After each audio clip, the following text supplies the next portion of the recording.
we get off Joe Espada now? Making the right moves, bringing in a pinch hitting. Now, it was Trey Cabbage at the plate with runners on. So, but bringing in Jake Myers, who hadn't been killing it, but Jake came up with one of the big hits of the weekend, as a matter of fact. Coming in, pinch hitting, and getting the job done in a big situation there. And that actually, was actually pretty damn, that was pretty damn important right there.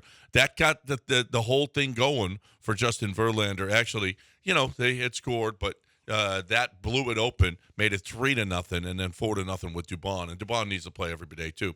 But ever since Eric Layden played taps for your Houston Astros, this is our version of the tombstone. No, when Eric Layden played taps. He had Austin was on the board. Me, Dell, and Eric Layden were at Klein's last week on Thursday. Klein's. Klein's. When did that happen? Well, that happened on Thursday. Did we know that was going to happen? Yeah. Okay. Yeah. See, and they had just lost their second game. Austin is a. I never heard of Austin. No one knows. No one knows who Austin is. But actually, he apparently filled in or something. No one knows. Anyway, they had lost again to the New York Yankees, and Eric Layden played taps. They'd lost their second straight. The season is over. He bet me that they would not win that night, which they did, and he lost his bet. He had to bring me a six-pack of Coors Light. And then they went on to win 2 out of 3. And, oh, by the way, Verlander looked great. Verlander was back yesterday. Oh, by the way. Now, Verlander was – now, I've been alive long enough to know that – I was in Mexico City long enough to know that he had a good start and a horrific start. I mean, horrific start. Well, he said after that start, I'm going back to work tomorrow, and there's a lot of work to be done. And sure enough, he did. And he come up with a 2-hitter with 8 strikeouts. Not too bad. No, that's good. Yeah. I mean, it's not been good this year. No, it's not been good this year, but at least it was good. And Detroit has been a pretty good team. Wait, we're hanging our hat on the 2 out of 3 against Detroit because of the taps. They're back? They beat the Yankees that night, and then they won 2 out of 3. They won 3 of 4 ever since Eric Layden played taps. Well, I'll take that. Yes, they won 3 of 4, beating the New York Yankees. Now, Javier did not. I didn't get to see it. So how bad? So, I mean, were there some positive signs? I saw no strikeouts, 4 walks, 2 home runs, 1 1/3, 7 earned runs. Like, was there anything positive about that? Not really, because his fastball was at 89 and 90. Okay, 89 and 90. Nothing to be concerned with there. Nothing there. But why are we rushing him back now? And you look on the negative side. Did you see Hunter Brown's line? Hunter Brown had a big game. Yeah. It looks like we got a new reliever. Maybe long relief is exactly where Hunter Brown needs to be. Well, welcome back to the bullpen, Hunter. Did he really have 8 strikeouts? He looked good. He must have looked really good. Astros account tweeted out the Diesel 8 strikeouts or something like that, and everyone's shut up. Who cares? Well, no, you did care. He had 7 Ks. 7 Ks. Yeah. Five hits in 5 innings. Not great. That's Huntery. 1 run, no walks. That was pretty damn good. No, I'd take that. I'll take a 1 whip. No, that was after the Javier. Yeah, that was after Javier just been destroyed. Yeah, that was second inning. The game was over. But bounce back everyone nicely. in Mexico City's talking about Singleton. Everyone's talking about Singleton. Everybody's talking about Singleton. That's the thing. And then how about this? And they're scoring runs late now. They scored runs late yesterday. They always get by. If you bet against the Astros in the first 5 innings, you pretty much have made enough money for a house in River Oaks. Well, you got Kyle Tucker homering in the first, and that's it. That's all they'll do. Because the Astros will give up 3 to 7 runs in the first 3 innings of every game. And not score many runs. But what about, on Friday night, they came up with 2 in the 6th, 2 in the 7th, 4 in the 8th, and 1 in the 9th, which is not anything they've been doing lately. No. Coming up with clutch runs is not what they do. Okay, and Justin Verlander, that was yesterday's Verlander. But on Friday night, they took care of business with a 4 spot in the 8th inning, which is very un-Astros-like. So that was nice. That was when Jake came up with a big hit. So things are starting to turn a little bit. So so you had Jose Urquidy rather, and Chas McCormick made starts yesterday, rehab starts in Sugarland. Urquidy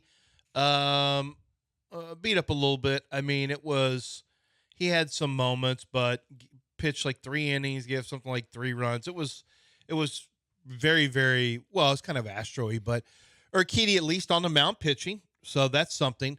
Chas McCormick, I did not see what his box score was, but the more I think about this, Javier at 89.90, which I didn't know that. I couldn't. My score app doesn't tell me what his. Well, I didn't look at the MLB. I wasn't watching MLB app. I probably should have done that because I would have had his speeds. That's a big concern. Why are you rushing him back? Is he being rushed back? If Javier's not popping 92 pretty consistently, working at 92, so he's not back. His arm's not ready. Yeah. Well, this is, he was down last year. The World Series year, he was great. He was popping it. He was no-hitter, World Series. He was fantastic. Last year, he lost a little bit of velocity. Yeah. He lost the thought, though, John, was maybe World Baseball Classic combined with all that additional Well, he should be pitching. rested now. No, I know. He's been off, and is his arm, does he just need more rehab starts? 89.90. Yeah. And obviously there was no swing and miss stuff going on either. Nothing. 4 walks.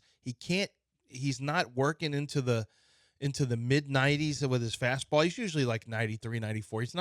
He doesn't throw as hard as I always assumed he was. When I looked at Fangraphs last year, it was down a little bit last year, but even in 2022, it wasn't 96. He feels like he's a 96 mile an hour pitcher. And you know who is? Fromber. And Fromber doesn't feel like it. Yeah. And then there was this. Did you see Bob Nightingale's story? Apparently, Bob Nightingale wrote this. He wrote a big piece about Davis. I don't. Anyway, he's got an odds and end notes at the end around the base paths. He talked about the Dodgers, Shohei Ohtani, blah blah blah blah blah. The Houston Astros plan to give rookie manager Joe Espada plenty of time to see if they turn their season around, particularly with their pitching injuries. But 2 prominent players have privately expressed complaints about Espada's communication skills in recent weeks.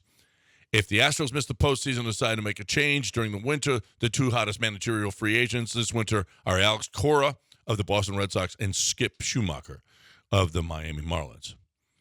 I hate this kind of reporting. But 2 prominent players have privately expressed complaints about Espada's communication skills in recent weeks. To whom? To him. Not to him. Not to. You don't think? No. Could be. I don't know if Nightingale's got that kind of, but a lot of times information comes directly to, or a lot of times from agents of players will tell me. Yeah, but see, that's so. You think somebody from the Astros? So is now on that? in that locker room, Espada's wondering who's talking behind my back. To whom? Is it to Dana Brown? Is it to Jim Crane? Is it what does that mean? 2 prominent players have privately expressed complaints. Who'd they express it to? Their agents? No. No.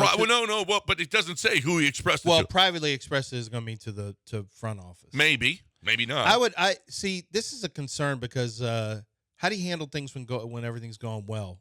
For the most part, it's easy. This is just crappy reporting, if you ask me. Well, is it inaccurate? We don't know. I don't even know what the story is.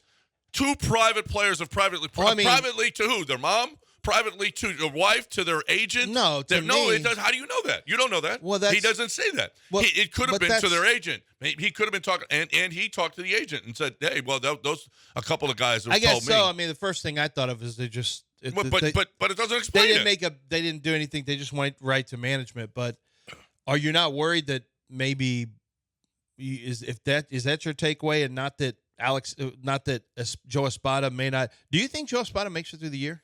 Oh yeah, I think it makes it. No doubt. Yeah, no. Okay, doubt. I'll tell you. Well, we'll break it. There's because I want to get into this. The pathway. I've kind of envisioned this for a while, and I think it's this timeline's really speeding up on what's going to happen with Jim Crane. I want to talk about the Astros and what direction they head in. One of the worst things that could happen now is if the Astros just kind of play better baseball and then they miss out on any opportunity or win 3 out of 4 the rest of the way. Yeah, okay. I mean they're still not a good baseball team. I mean, of course, according to you. Justin Verlander was almost as bad as Javier. his last start. And They're then having to Joe Espada's having to leave guys in just because he can't just keep going to the bullpen in the second inning every game. then what happened? and then he has That's to. right. That's right. And then he came back with 2-hit performance. How's that? Yeah. Great. Yeah, it's still not a good team.